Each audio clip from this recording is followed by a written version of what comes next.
जय छठी मैया की। प्यारे भाइयों और बहनों, छठ पर्व की आप सभी को ढेर सारी बधाइयाँ। आज हम बात करेंगे उस महापर्व की जो सूर्य उपासना का सबसे पवित्र और लोक प्रसिद्ध पर्व है, छठ महापर्व। यह पर्व 4 दिनों तक चलने वाला पर्व है। यह केवल एक उपवास या व्रत नहीं, बल्कि आत्मा की शुद्धि और अटल श्रद्धा का प्रतीक है।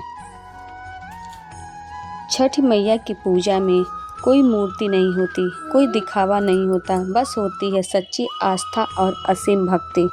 4 दिनों तक चलने वाला यह महापर्व सूर्य देव और छठी मैया की उपासना को समर्पित करता है। यह पर्व केवल बिहार, झारखंड और उत्तर प्रदेश में ही नहीं, बल्कि पूरे भारत और विदेशों में भी अपनी भक्ति और आस्था का डंका। इस वीडियो में मैं आप लोगों को छठ पूजा की कैसे तैयारी की जाती है, छठ के क्या नियम है, पूजा के क्या नियम है, इसकी संपूर्ण जानकारी मैं आप लोगों को इस वीडियो में बताऊंगी। इसलिए इस वीडियो को अंत तक ज़रूर सुनें या देखें, और अगर मेरा ये आप लोगों को वीडियो अच्छा लगे तो सब्सक्राइब और कमेंट ज़रूर करें, और कमेंट में जय छठी मैया लिखना ना भूलें। तो छठ पर्व की शुरुआत होती है नहाय खाए से। इस दिन जो भी स्त्री व्रत या उपासक करती है वह पवित्र जल से स्नान करती है, स्वयं को शुद्ध करती है और सात्विक भोजन ग्रहण करती है। और शाम के भोजन में अरवा चावल, लौकी और चने की दाल बनाती है। इस दिन घर में पवित्रता और स्वच्छता का विशेष ध्यान रखा जाता है। दूसरा दिन होता है खरना का, यानी छुटकी छठ।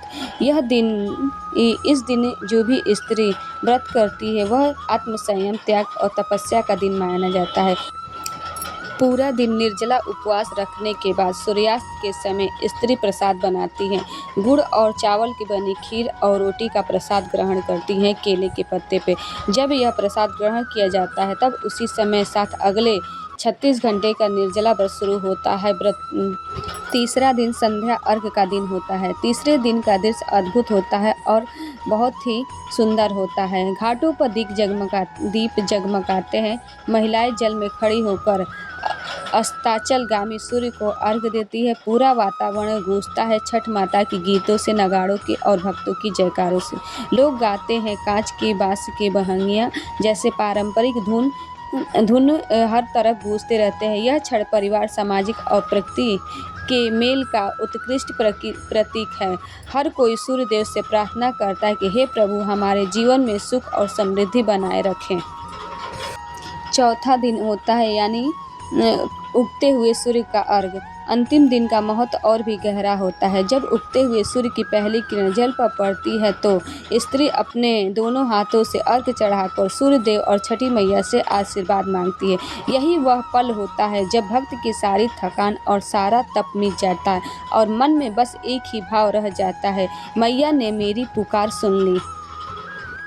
कहा जाता है कि यह पर्व सबसे पहले सप्तमी के दिन राजा प्रीवत की पुत्री द्वारा प्रारंभ किया गया था। उनकी संतान न होने के कारण उन्होंने सूर्य देव की उपासना की थी।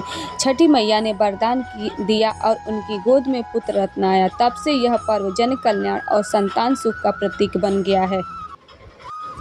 छठी मैया को प्रकृति की देवी भी कहा जाता है। वह सूर्य देव की बहन है। इसलिए इस दिन जल, वायु, अग्नि, आकाश और पृथ्वी, इन 5 तत्वों की पूजा होती है।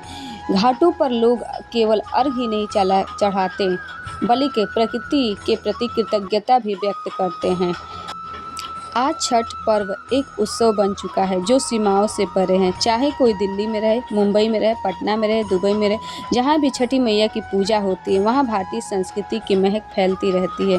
तो दोस्तों, इस छठ पर्व पर हम सब मिलकर यही प्रार्थना करें कि हे सूर्यदेव, हे छठी मैया, हम सब पर आप अपनी कृपा वर्षा करें। हमारा परिवार सुखी रहे, हमारे जीवन में अंधकार न हो, सब बस प्रकाशमय हो जाए। तो जोर से बोलिए जय छठी मैया की। कमेंट में जय छठी माता लिखना ना भूलें।